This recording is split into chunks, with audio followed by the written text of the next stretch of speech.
The diversity of Europe, the true diversity of Europe, has always fascinated me. I have a pan-European family history from Ireland to England to Germany, but my first name is actually Polish. It's spelt in the Polish fashion. And my family history bleeds eastward from Germany across to Poland. And I find Poland incredibly fascinating.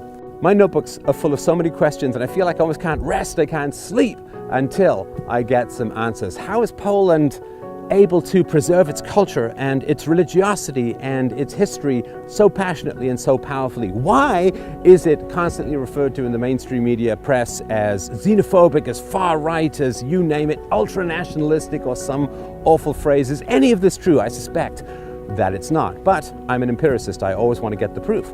So I'm going to be talking to academics, to activists, to politicians, to people on the street to get the soul and real flavor of Poland. How is it able to protect and celebrate its culture? How is it able to stand up against the EU and its constant demands to take endless third world migrants? What is going on in Poland? I can't wait to find out, and I'm very excited to have you come along on this journey. Let's dig deep. Let's go right now and find the real Poland for ourselves.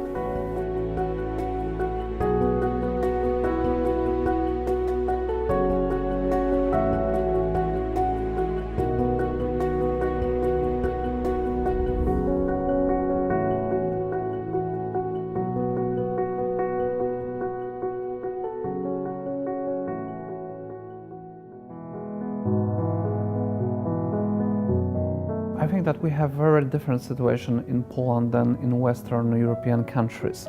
I see that free speech in Western European countries, especially in England, as every year more narrow. And there is less space for free speech in academia, in media, and in Poland the situation is completely different. Liberal here would mean more free market. In America, it means more lefty. But yes, but I mean the Polish sense, the European sense of the word, liberal as economic liberal. It's like an insult in Poland because people have in mind not the period of collectivism during the People's Republic of Poland. They have in mind the whole period between, let's say, 1993 and 2015, when they say these were thieves who ruled. They stole the state's property, they stole our money, and they think this was liberalism. It doesn't work in Poland because what is the core of Polish nation is a love to freedom.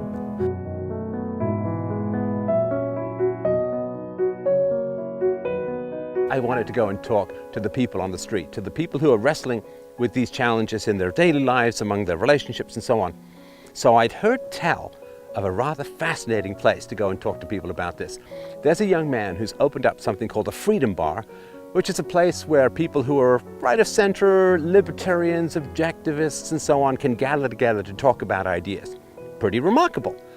But what was even more remarkable was that this bar is actually in the basement of the ex-communist headquarters in Warsaw, where I can assume they basically had to, some decades ago, hose out the remains of people who had defied the regime and been tortured to death. So an incredible place to put a bar dedicated to the discussions of freedom. Here's something else we did, which I'm telling you, my friends, would be impossible to do any other place that I've ever spoken. And that is, we put out a request for anybody who wanted to come by and chat on social media, open to the world. Couldn't have done this in Canada, couldn't have done this in America or Australia, New Zealand, other places that I've talked. I wonder how it's going to go in Poland. And it turned out to be, well, you know what? I'm not even going to tell you. Let's watch it for ourselves. All right, so we're going to go with a meetup here in Warsaw. We put something out on social media. I think originally there was maybe 24 people. I think the number has gone up quite a little bit. So we're going to go and meet the Polish listeners. I'm going to give a little talk about what I think of Poland. And it's going to be a wonderful evening to meet fans, to meet friends, talk ideas. And we can do it because we're in Poland. All right, let's do it.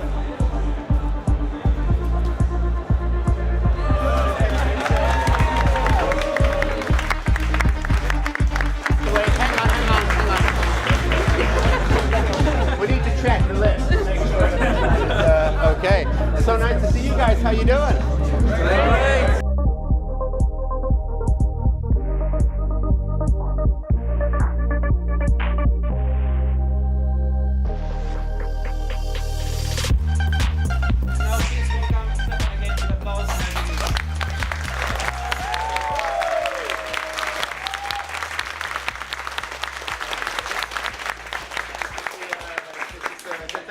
I've seen this side of the bar, so this is quite beautiful. Thank you so much for coming tonight. This is my first time east of Germany. I believe my ancestors may have come this way in the past, but we won't speak of that now. Everybody has been incredibly welcoming, incredibly friendly, and that is an amazing thing because the view from outside Poland, there are these, these terrible international lies about Poland, xenophobic and terrified and frightened and angry and fascist and so on, right? None of this is true, or if it's true, the nicest, friendliest fascists, I think.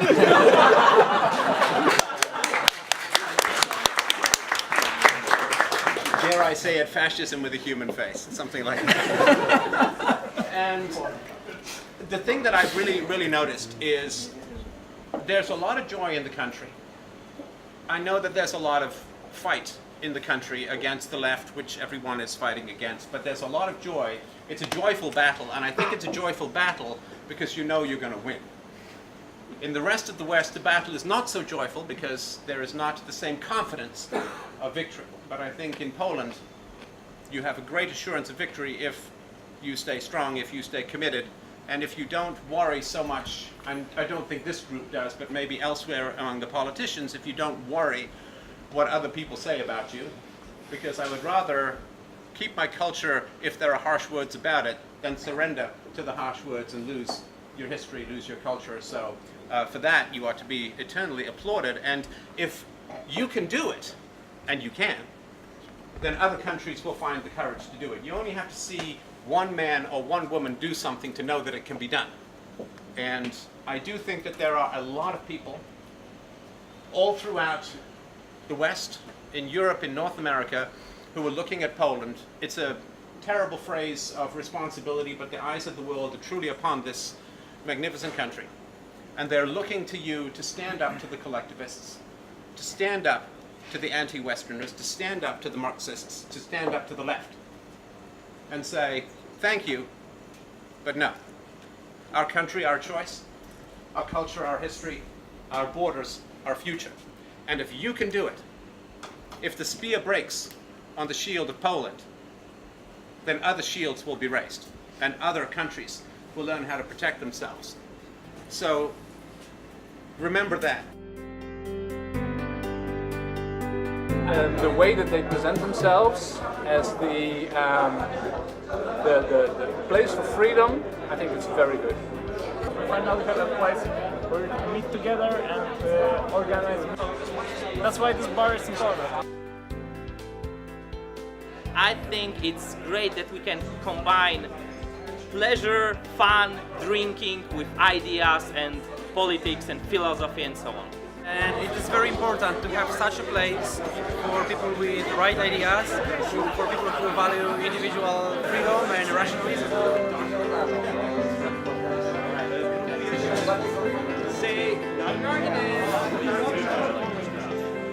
That night is memorable for me on so many levels because we were in a glass-enclosed area facing the street, talking about radical, powerful, philosophical ideas for hours, with no fear of crazy people who want to shoot us, or bricks coming through the window, or bomb threats emptying the building, or all the other things that have happened other places that I've gone to speak. That's an amazing experience. Also, we talked about ideas all night without anyone crying racist or sexist or cisgendered scum or heteronormal or all of the other refuse and garbage that clouds intellectual discussions in the West and reduces us to identity politics, obsessed ashes of our former selves. It was wonderful to have that. So, this is what happened next. Really quite remarkable. I met a man in the Freedom Bar who had an in to the man who was organizing the entire 100-year Freedom March. Now, they were facing some incredible opposition. It was actually shortly after I landed that we found out that the mayor of Warsaw had cancelled the entire march, had banned the entire march, and they were engaged in a significant legal battle and a culture battle and a media battle to try and get the march back on. They were very, very reluctant to meet us, particularly with cameras, and there were some things we couldn't film, and there was stuff we were sworn to secrecy with, which of course we respected, but I did get in, and we did talk to the founder of the march as he was undergoing an epic battle to get the march back on. So let's go see that now.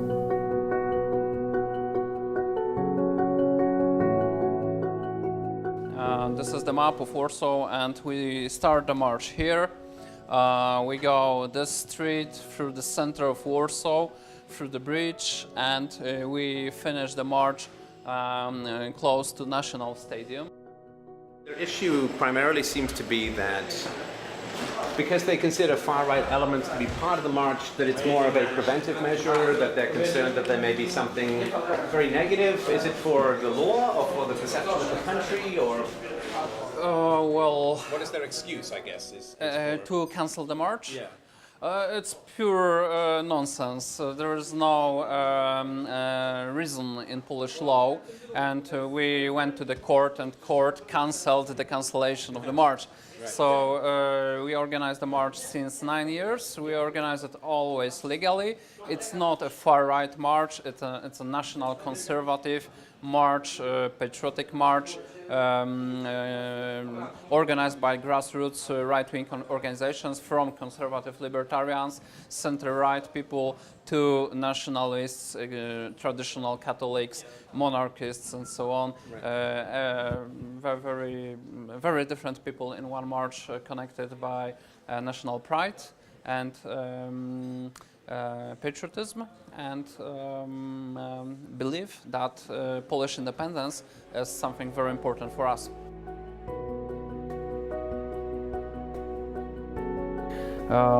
Yesterday evening we were negotiating with the government, and we made an agreement after a long time, and the agreement is that there will be 2 marches in one place at one time, together, combined, let's say.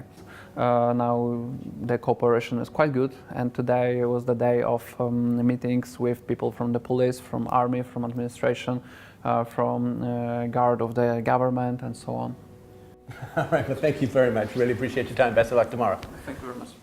So after about a year of thinking about it and planning, after weeks and months of reading and preparing myself, after days and days of interviews and conversations and discussions, it all comes down to tomorrow. Tomorrow is the day when 250,000 Polish people gather together to celebrate their country, their culture, their history and their future, what they have survived and what they're going to achieve in the future. I really wanted to know what it was like to unashamedly be able to celebrate your culture and your country. I had a very, very brief flash of that when I was a child, very young, very young.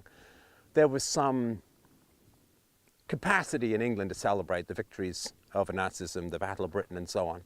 And then everything kind of descended into the chaos and hunger and shortages of the 1970s, where I remember sitting in a flat in England, feeding the odd shilling into the heater so that we could get another few minutes of heat, and all of that fell apart.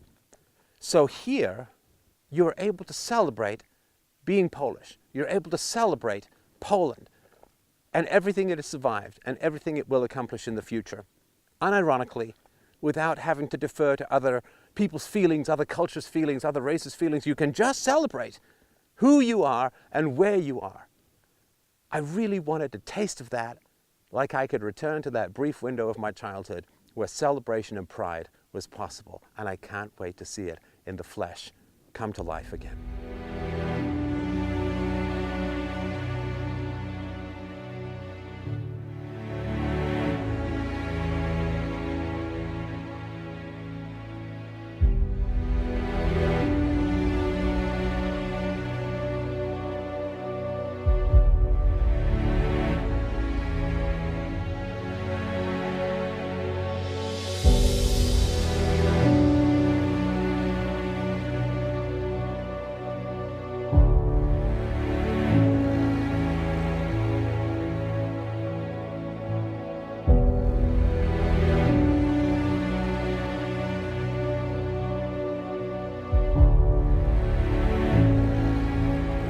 unbelievably horrible, brutalist, communist buildings that are basically like big, squat, evil Kleenex boxes designed to disassemble human beings, that they still stand and people are marching between them.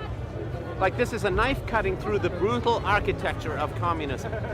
And that these buildings remind everyone, I think this is why they're still up, these buildings remind everyone of exactly what they fought, exactly what they suffered, and exactly why they march today.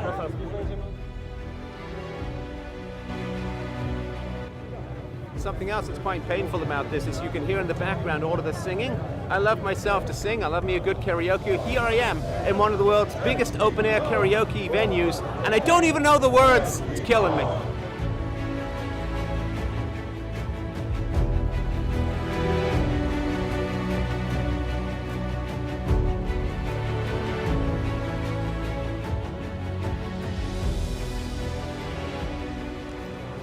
I first heard about this march about a year ago, and I decided I wanted to come because cultural pride, national pride has been scrubbed out of the language of the West, and I wanted to come and see what it was like to see a group of people incredibly proud of their country, incredibly proud of their history, and I think rightly so, celebrating their country.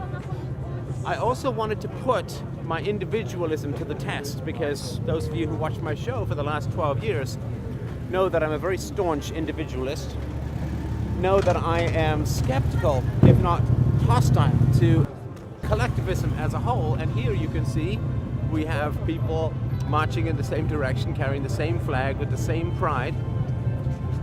And I have to tell you, I feel like something has just kind of broken in two within me. That Aristotle said 2,500 years ago, whoever can live alone is either an animal or a god. Well, I, of course, am neither an animal nor a god. And I remember the pride when I was a child of the Second World War, of the Battle of Britain. And the last few days here in Poland have just kind of shattered something within me, in that this sense of collective unity, this sense of collective pride, this sense of having a tribe, this sense of having a culture you can be proud of, has arisen within me. And I've never been to Poland before. My first name is Polish. I know there's family history, but I've never been to Poland before, and I can't tell you how strange a feeling it is that I have a sense of unity with people in a country I've never been to before. And it tells me just how much has been taken away from us by these goddamn cultural Marxists, by the people who oppose the West, by the people who oppose any kind of pride in Western history. This sense of unity, this sense of purpose, this quiet resolution and willingness to defend what your ancestors fought to give you, I have not experienced it in many, many decades, and I've never, ever experienced it as an adult. Go out into the public square and say you're proud of the West, and you're proud of the freedoms that were fought for, and you're proud of the sacrifices of your ancestor, and you're immediately a fascist and a Nazi. But here, this quiet unity, this quiet pride, this calm resolution, this celebration without giddiness, I've never seen it before. And I feel almost, I hate to say born again, but almost like something has broken within me that I have put up to defend myself against criticisms of unity, against criticisms of pride. It is an appalling thing to take away people's history. It is an appalling thing to take away people's pride. And it is an appalling thing to take away their unity, because I've never felt it more strongly than I do today. Together we stand, divided we fall.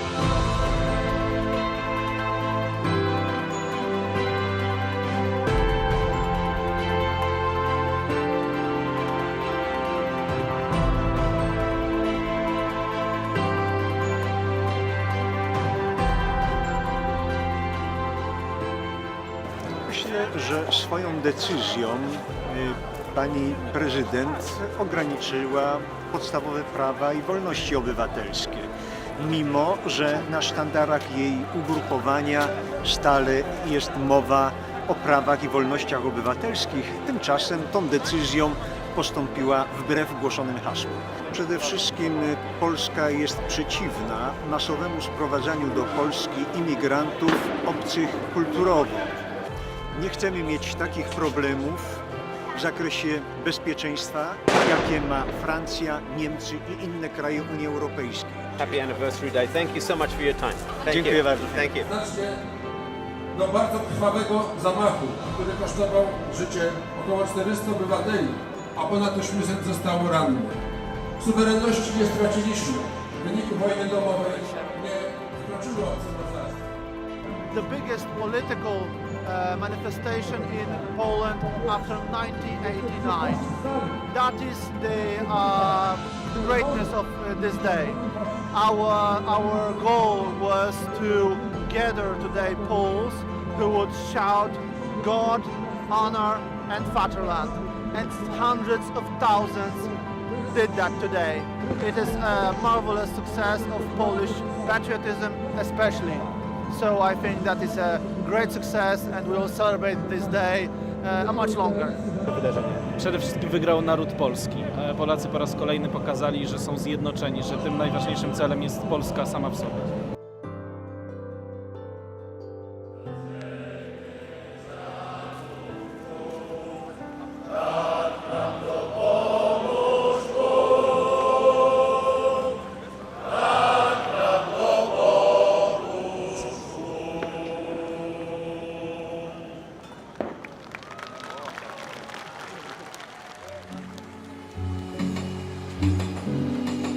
Nationalism is allegiance to the nation state, which manifests itself generally in obedience to the state. And obedience to the state is horribly dangerous. And it was never presented to me as a child that England fought in the Second World War because of an allegiance to the state, but rather patriotism to me is allegiance to values outside the state. Or you could say patriotism is allegiance to values that restrain and contain the state. We fought for freedom, which means we fought for freedom from the state in England. And so this duality that nationalism is subjugation to the state, but patriotism subjugates the state to universal values, is something that was not expressed as conceptually as that when I was a child, but it was certainly expressed as a duality. Now here in Poland, there is of course awareness of the dangers of nationalism. There is awareness of the dangers of predatory collectivism as it was subjugated in the West by the Germans and in the East by the Soviets. There's a very deep understanding of the collectivist dangers of evil, but there is also a great and sweet and mournful celebration of the collectivism of Catholicism, of Christian values and virtues, of freedom, of a restrained state. And therefore I would say that Germany, say under Hitler, was nationalistic. Well, they were the National Socialists, which meant that their values were collectivist and therefore were a leash placed around the neck of the people held by the mailed fist of the state. But in Poland, the values are patriotic, which means the values are for freedom, for trade, for independence, for integrity, for virtue. And I think that comes a lot out of the Christian ideals of Poland. In Christianity, if an act is compelled, it cannot be virtuous. Now, the contradiction between this and the welfare state is something I have chatted about with people and received some robust pushback, but I think it's a fairly decent case. So, in Poland, if something is compelled, it cannot be virtuous. And therefore, freedom is essential for virtue. In Germany, subjugation to the state was the virtue, and therefore whatever the state made you do represented the freedom of the race or the nation or the class, and therefore the freedom of the individual was not only not required, but was in opposition to the freedom of the state. And so here in Poland, people wish to be virtuous, and because they are Christian, and patriotic. They require freedom in order to achieve that virtue. I think that most Poles would feel that you do not own a virtue that is compelled any more than you own a treasure that is stolen, that you must earn it, and to earn it you must be free, you must have a choice. If you don't have a choice, you cannot have virtue. So, what do they want? They want freedom. And there is, very deep in the Polish character, as I've seen, an extraordinarily deep skepticism of authority. And that is a very powerful thing. And this, of course, goes back to the Catholic residing of the individual consciousness between the ears of each of us. This skepticism of authority is wonderful because I don't really consider myself an authority. I'm fairly knowledgeable and a decent debater on some topics. But when I put forward an argument, I can see this narrow-eyed skepticism meeting my syllables, which is wonderful. The sword is sharpened on the whetstone, not in water or air. So that process of curiosity has been wonderful. And what I got quite emotional about during the march was that I have seen so many negative aspects of collectivism that it became a devil with no redeeming characteristics or features for me. It was a cloud with no silver lining. It was a night without a dawn, a rain without an end. And almost like trying to sand or jam a square peg into a round hole, I have to face the fairly beautiful collectivism of the Poles and try and figure it into my mindset of collectivism is bad. Even my definition of collectivism has been found wanting. But I am an empiricist, and I also respect emotion. And if my emotions react positively to the beauty and strength of Polish collectivism, I can't just dismiss that. I can't just say, well, that's just a silly throwback to medieval tribalism and it must be expunged from my character like data on a Hillary Clinton email server. I can't do that. I have to work empirically with the emotional information that I am receiving when I am walking through a graveyard full of Polish patriots with tears streaming down my face, when I am frustrated by my inability to join in the general song of the Polish people during a 200,000 strong independence march. That is a very important set of information for me to process. This is a very important detail, more than a detail. It is a depth of feeling that I have only associated with love of friends and family, love of virtue, and love of wisdom. I can't just will it away, I can't wish it away, I can't. And therefore I feel very strongly that a great treasure has been withheld from me. A great treasure has been turned into a curse for me. And that the collectivism that is beneficial has been driven out by a great thirst to implant in me a collectivism. This just struck me. If you drive out the benevolent collectivism, you atomize people. You alienate them from their tribe, their peers, their benevolent gang. I have, for the most part, over the course of my career as a public intellectual, worked alone. Because you see, collectivism was just terrible. Collectivism was awful. And therefore those who have organized themselves along collectivist lines have a great advantage over me. Because I lack a tribe, I lack a community, I lack a group. Even now, being out of the studio is a solitary occupation. It's me and a camera. Being out here with these wonderful people who are organizing and filming and recording what it is that I'm doing is a very different experience. So the collectivism curse that I was provided was without break. It reigned supreme in my heart and mind until yesterday and the day before. It's very, very strange. It's very, like gravity is reversing itself. Up is down, black is white, dogs living with cats. I don't know which way is forward anymore. But I'll tell you this straight up. I don't want to do it alone anymore. I don't know what that means, but I don't want to do it alone anymore. There is something almost selfish in the level of individualism where you reject the benevolent help of like-minded people. And I have fought with groups in my life. I have fought with the libertarians, I have fought with the communists, I have fought with the anarchists, I have fought with the conservatives, I have fought with the Christians. I'm not saying it was all bad. I hope it wasn't all bad. I wonder if I am also not just a Puritan at heart. Perhaps this comes from deep back in my Protestant heritage. A Puritan at heart. You know, the narcissism of petty differences can give you a mode of isolation that is almost impossible for anyone to cross, because you must be perfect and perfectly aligned with what I call reason and evidence at the time in order to gain access to my allegiance. And there is a vanity in that as well. I'm just going through the list of sins that I may have committed. There is vanity in that as well, because it assumes perfection on the part of me, and therefore imperfection on the part of those who disagree.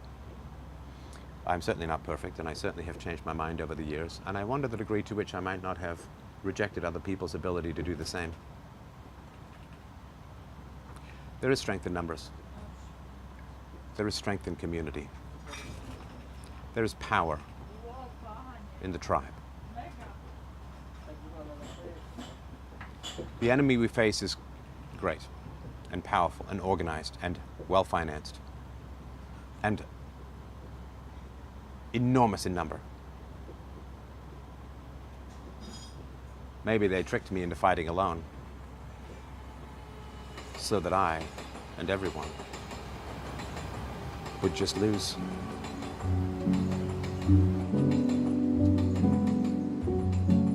I'm so used to these celebrations like American Independence Day or Canada Day, which is all hot dogs and fireworks and frisbees and fun. This was not fun. It was powerful.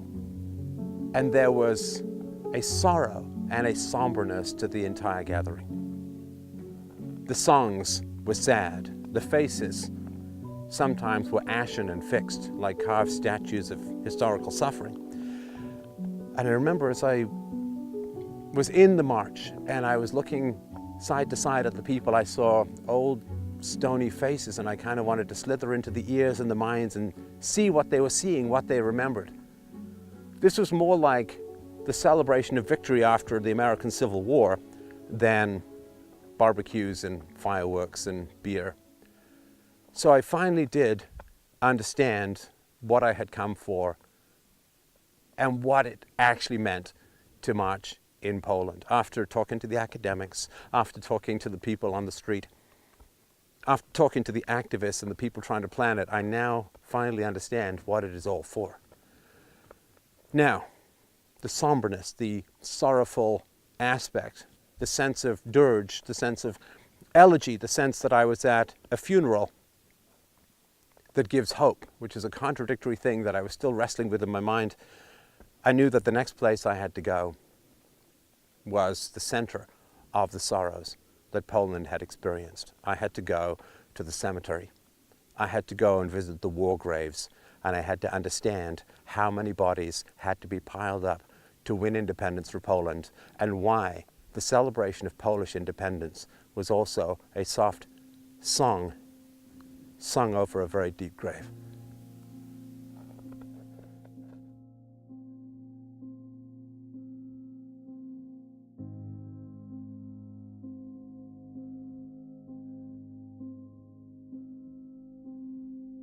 Poland's century of woe began in September of 1939, when Hitler's Wehrmacht swarmed into the western borders of Poland from the north, from the annexed Czechoslovakia in the south, and of course from Germany. That half century of woe continued until almost 50 years later, to the date, September 1989, when the Berlin Wall fell, when communism began to recede, and then in the early 90s, the Russian soldiers finally left Poland. The communist soldiers finally left Poland. Now, in September of 1939, these bodies began to pile up. And there's a lot of myths about the invasion of Poland. One of the great myths that I heard as a child, you probably heard it too, was that the Polish military was so foolish that they threw cavalry up against the panzer divisions of Hitler's armies. This is completely false. There's only one instance where that occurred, and that's when troops were attempting to flee against heavy opposition, and the cavalry rode against them to distract the tanks. Half of the cavalrymen died, the rest were captured and probably died as well. But Poland acquitted itself enormously well against Hitler's panzer divisions, against the Blitzkrieg, the Lightning War. They acquitted themselves much better than the British and the French did in 1940. Hitler came in with 1.5 million troops, came in with 1,500, 1,600 planes. Poland had far fewer troops, and one of the reasons why Poland had so few troops relative to Hitler was because the British and the French had pressured Poland not to mobilize. Mobilize, of course, is when you draw up your reserves, you arm everyone, you move them to the theater of combat. And England and France had said to Poland, don't do it, because we're going to work for peace, and if you mobilize, that's going to inflame Hitler's passions, it's going to provoke him, and that will end up being as a war. Now, after staging, in a classic false flag maneuver, staging an attack on a German radio station when they had German convicts dressed up in Polish uniforms to attack the radio station in Germany, they then used that as the pretext for a full invasion. There was no declaration of war. Now, the entire point of the treaty between France and England and Poland was the goal was Poland was supposed to hold off Hitler's invasion for about 2 weeks, while France was able to throw dozens of divisions and thousands of planes against the largely undefended Rhine border of Germany. Poland, in fact, held Germany off for 3 weeks, waiting for France to fulfill its side of the bargain. France did nothing. Now, the British Air Force did fly over German cities. Did they attack? Did they drop bombs? No. What did they drop? They dropped leaflets in German saying that Hitler was leading them into a war with some possible goal of the people groaning under a fascistic dictatorship, a National Socialist dictatorship under Hitler. The idea was perhaps they would revolt and perhaps they would be able to change the German war policy as subjected and slave vassals of the Nazis, which of course didn't happen. The Poles fought valiantly, the Poles fought and were able to push back the Wehrmacht at some points, but they were unable to sustain it. They had deployed their troops too close to the border. The German experience and the French experience, of course, in the First World War was of stagnant warfare, was of trench warfare, and Hitler and his generals knew just how destructive that was. So the entire point of Blitzkrieg, the Lightning War, was to punch through enemy defenses, to bypass them and to go around behind them, to cut off their lines of supply, to cut off potential reinforcements, and then of course you could move in with your troops to mop up the last pockets of resistance. This was stunningly effective, and because the Polish troops were so extended, they were able to be cut off, and the reinforcements that were supposed to come in were never able to make it. There was no possibility that any army in Europe could single-handedly have taken on the Nazis at this time. No chance whatsoever. And we saw that in the May 1940 invasion of France, where the combined French and British expeditionary forces were thrown back over the Channel relatively quickly. There was no chance. If you look at the budget, and war is run, they say that a soldier in an army marches on its stomach. You have to have enough food to march. But it is equipped and armed on its money. And if you look at the budget between Germany and Poland, the Polish national budget was smaller than the budget for one city in Germany, Berlin. So there was no chance that Poland could have survived even the Wehrmacht coming in from the west. But very shortly after the Germans invaded, the Russians came in from the other side, because the Germans and the Russians had signed a treaty to carve up Poland. And the invasion of Poland was not an ordinary military invasion. The invasion of Poland was specifically designed and executed, it's a very key phrase, was specifically designed and executed not to invade and take over Poland, but to destroy the Poles, to destroy the Polish culture, to destroy the Polish way of life, to destroy the entire Polish civilization. And this was remarkably effective. When Poland was invaded, the decapitation, in particular, of the educated classes. In the University of Krakow, all of the faculty, the professors, were told, come to a meeting. And then they were dragged out of that meeting, imprisoned, tortured, murdered. 1 out of every 2 lawyers in Poland was murdered. 1 out of every 3 priests was murdered. 1 out of every 3 doctors was murdered.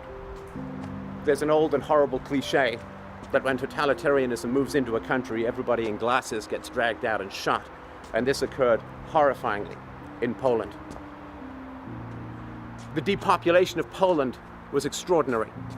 More than 1 million Poles were shipped off to labor camps in Germany. More than 1 million Poles were shipped off to labor camps in the Soviet Union. 500,000 Poles scattered from the invasion, never to return. The educated classes were decimated.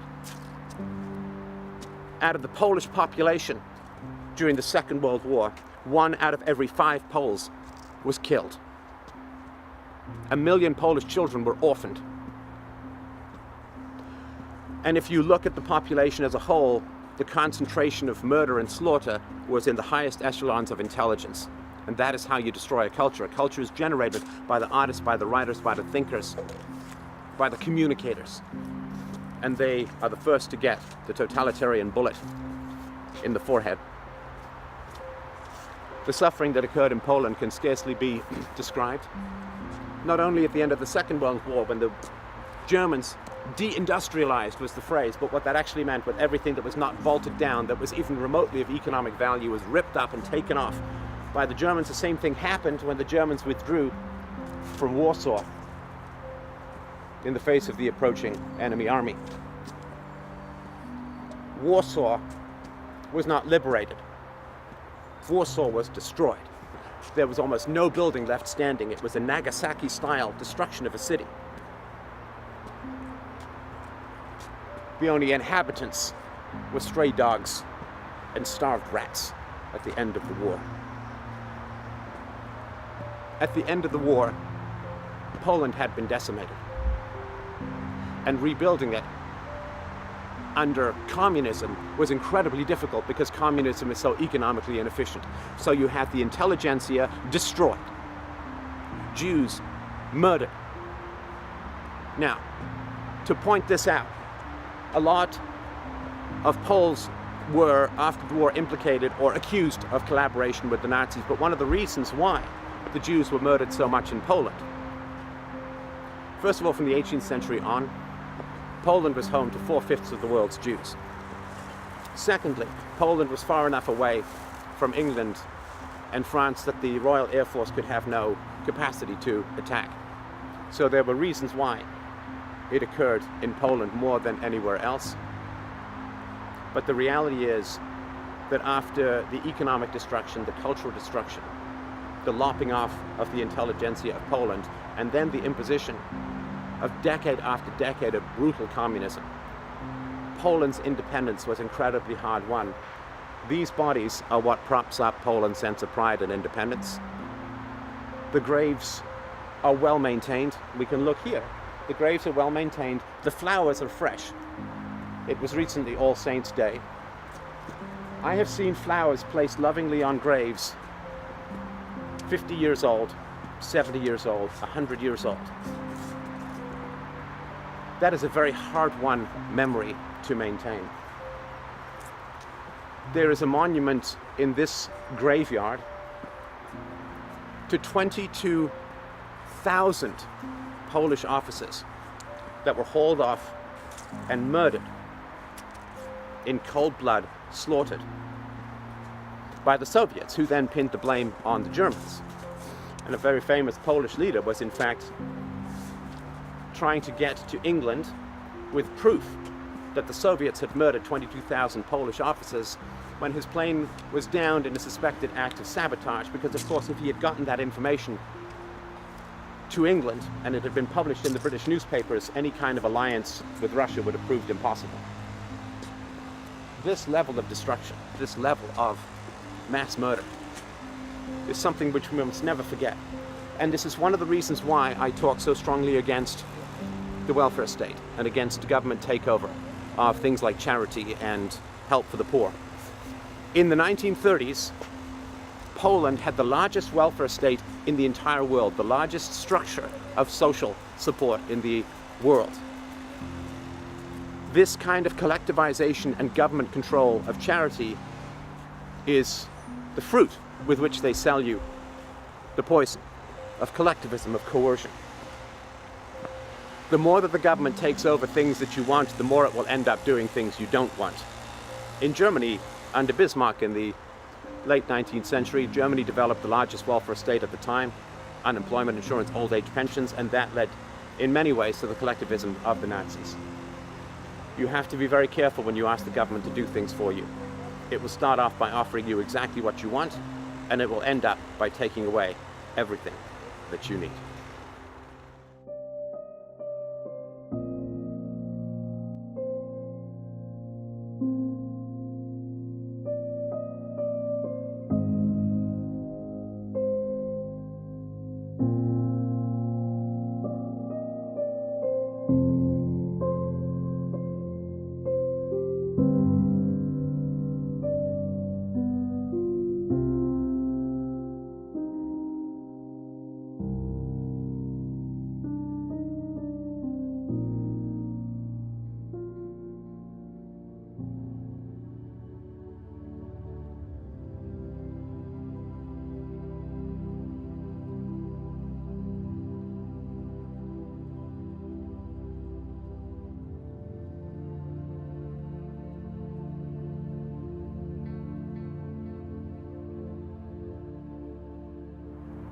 Look at these graves, thousands of them all around us. Think of the world, tens of thousands, hundreds of thousands, millions, tens of millions, hundreds of millions of graves.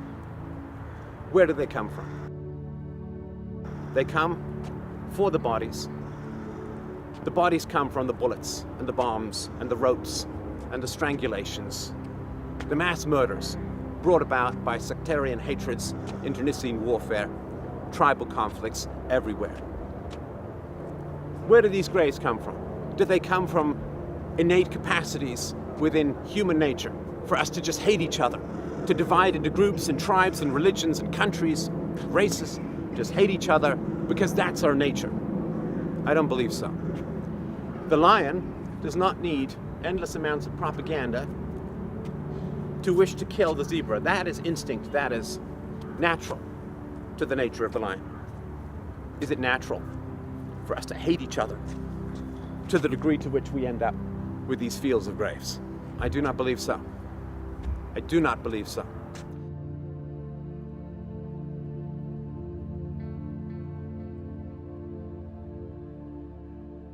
If it was natural for us to hate each other, why would so many words and speeches and books be required to teach us to hate each other? Why would we need to be fed from the black tea to propaganda and sophistry? Why would we need to constantly be force-fed this propaganda if it was natural for us to hate each other? Where do these graves come from? They do not come from human nature. They come from the language we imbibe, the language we speak, the hatreds that we sow, where we say, this group will exploit you, this group will cheat you, this group rightfully took what was yours and we're going to take it back for you by force. This group deserves to die. This group are your friends. These groups are your enemies. This is the language we constantly are given, are force-fed, and it infects us. I do not believe that these hatreds are innate to us, and then the moment that the social order breaks down, they erupt like dormant volcanoes and have us at each other's throats all the time. I believe that we can live in much greater peace. There will be differences, there will be disagreements, there will be arguments, but I believe that we can live in much greater peace. But to live in greater peace, we must be very, very careful about the language that we use to describe our group, other groups, or whether there are even groups at all to begin with. I believe that we have a much greater common humanity and we must be taught to hate each other.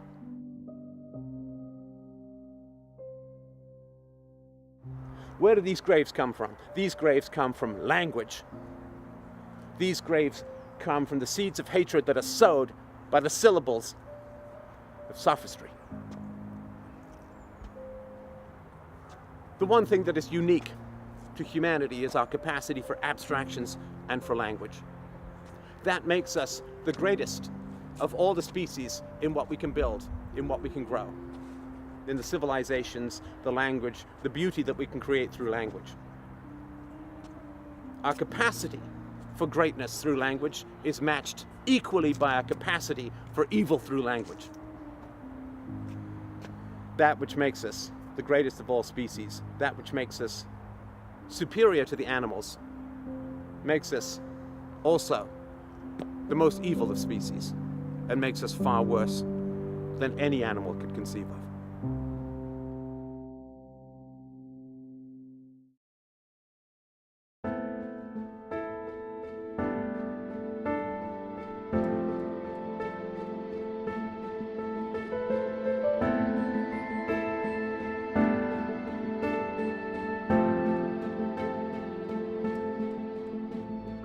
The core of Polish nation as a love to freedom.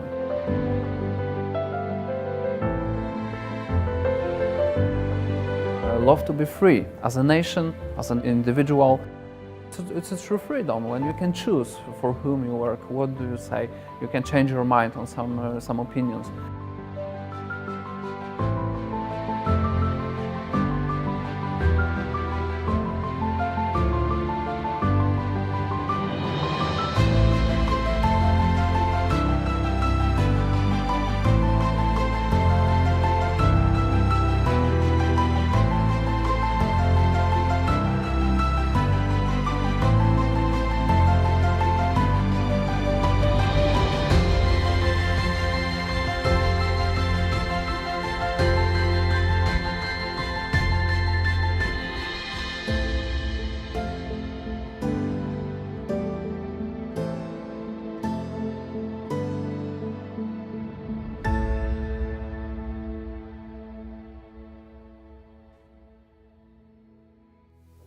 This is what I got from Poland, and it is a lot. First of all, I've always been skeptical of the ideas of white nationalism, of identitarianism, and white identity. However, I am an empiricist, and I could not help but notice that I could have peaceful, free, easy, civilized, and safe discussions in what is essentially an all-white country. The monoculture that has survived from the Middle Ages through the Renaissance, through the Enlightenment, through the Industrial Revolution, into the 21st century in Poland is something to be treasured, respected, admired, and protected. The second thing I got from Poland is that the view of Poland from outside Poland, the ideological view, the leftist view, the collectivist view, that they're all Nazis and fascists and xenophobes and white nationalists and so on, is not only false, is not only wrong factually, it's wrong morally. These are good, decent people who love their country and have suffered enormously to retain its integrity, and they should be celebrated and honored, not slandered for some obscure, nefarious political purpose. That is wrong. The Poles are not guilty. And guilt has been so infused into the hearts and minds of Europeans and of whites that to see a shame-free and guilt-free culture, a resilient, strong culture that is resisting collectivism, is something that moved me more than I can probably ever express, but I hope is encapsulated in the footage that you're seeing in this documentary. White guilt is just a horribly profitable vending machine that people pound in order to get resources from largely white male taxpayers. And it's a horrible shakedown, and it's something that should be enormously resisted. And if you doubt as to why it should be resisted, look at Poland. Look at the glory, the celebration, the peace, the cleanliness. Everywhere I went, the streets are clean, the people are civilized. I did not see one drunk person, I did not see one fist fight, I did not see one crazy protester out there threatening violence because there are ideas that they don't agree with. What's not to love about something like that? And the third and perhaps the most important thing I got from Poland was, this is what a serious country looks like. Along with the guilt in the West comes frivolity and hedonism and the selling off of freedoms just for the sake of transitory relief from guilt, or the shallow hedonism of sexuality or drugs or drinking or self-abandon or you name it. The shallowness and hollowness of Western European culture compared to the seriousness and depth of Polish culture is really a startling contrast, and something that I will take with me to my grave. Freedom, you see, is like a fire. To have a fire, you need to go and gather the firewood, you need to light the fire, and then, my friends, you know what you need to do? You need to tend that fire. You need to make sure it does not go out. To do that, you warm yourself by the fire. Why? So that you can go out into the woods to gather more firewood, to keep that fire alive and pass it down to your children as your fathers passed it down to you. Poland is keeping that fire alive. The rest of Western Europe and the rest of the West is not. When the fire of liberty, history of your civilization, when it begins to diminish, when it begins to die out, there is a great temptation to huddle up close to that fire and to stay close and to warm yourself from the dying embers and fading coals of that fire, rather than go out into the woods to gather more wood to feed that fire and bring it to life again. It is so easy to take that fire for granted and to imagine that the fire is not something you need to protect and feed, but it's like the sun. It burns of its own accord, gives you warmth whether you work for it or not. It's false. It's false. And it's a destructive fantasy to imagine that the fire will last as long as you and your ancestors have wanted it, and as long as you and your descendants draw breath. It will not. It will fade. It will vanish in this cold and chilly world of competition and Darwinian evolution and brutality. Liberty produces wealth that is a treasure that draws other cultures to steal, to take, and the way they do it is through guilt, through manipulation. Poland has embodied a memory that the rest of Europe has completely forgotten, the memory of what it means to suffer for your freedoms, and through that suffering, treasure those freedoms and keep them. Poland will last. The fires of liberty in Poland, while flickering and under attack as we saw with the attempted cancellation of the march, the freedoms in Poland are burning strongly, powerfully, and they are protected by very serious people who know what it is like to live under tyranny and therefore respect the effort needed to maintain liberty. Poland is a powerful country. It is a serious country. It is a country that has turned the scar tissue of a brutalized history into an intense muscularity for the defense of liberty and the West. Poland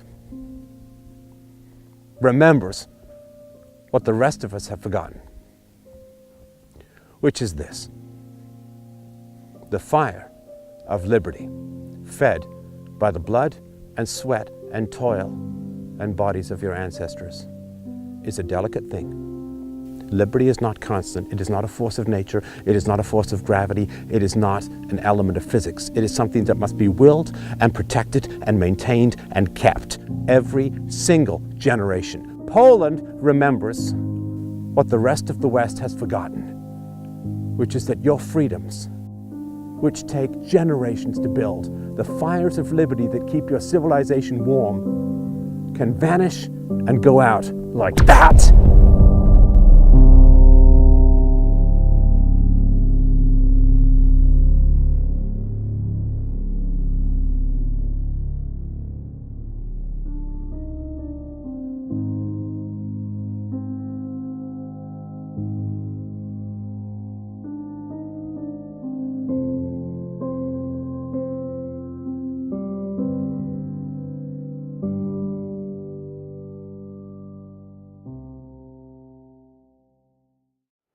Well, there it is, my friends.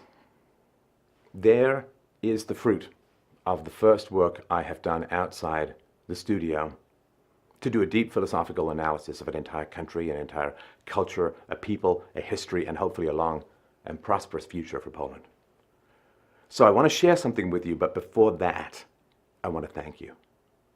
So I have been doing this for a dozen years now, and I have survived on your kindness, on your support, on your generosity. The liking, the subscribing, the sharing, the arguing, the debate, the pushback, all of this has helped hone this philosophical conversation to a glittering sword edge of rationality. And I am so enormously grateful for everything that you have done to get me here and to get this message out, that I just want to humbly thank you for all that you have done to make this possible. I love you guys so much, and I so appreciate what you have done. I can barely express it. So, I also want to share something with you. I really, really want to do more. I really want to visit countries. I want to do a history of philosophy in Greece. I want to visit a variety of European countries and other countries and bring the same philosophical, clarifying lens to the issues going on. I think that we have the capacity to bring such rationality to generally confused and murky discussions in the world that I almost feel it would be a disservice to the planet for me to stay in the studio. So I'm very desperate to get out there and do more of this work. Now, it's not cheap. I'll be frank with you. It's very, very expensive, particularly if you want high quality production values, as I believe that the material and Poland itself deserves. So given that I'm so eager to go out there and do more of this work, and I've got lists of projects that I want to do, I'm going to ask, please, for your help and your support. If you enjoyed this film, then please help with the costs of making it, which were considerable. If you want me to do more of this kind of work, as I am so desperate to do, please, please help me out at freedomainradio.com/donate. The link is right below. It is right attached to this video. It's in the podcast notes, freedomainradio.com/donate. If you set up a monthly subscription, that's enormously helpful for planning future costs. We can take some crypto. You don't need a PayPal account, but it certainly doesn't hurt. So please, please, if you enjoyed the film, if you would like me to do more, as I so desperately want to do, please help me out at freedomainradio.com/donate. And thank you again so much for watching this film. And I will see you in the next one.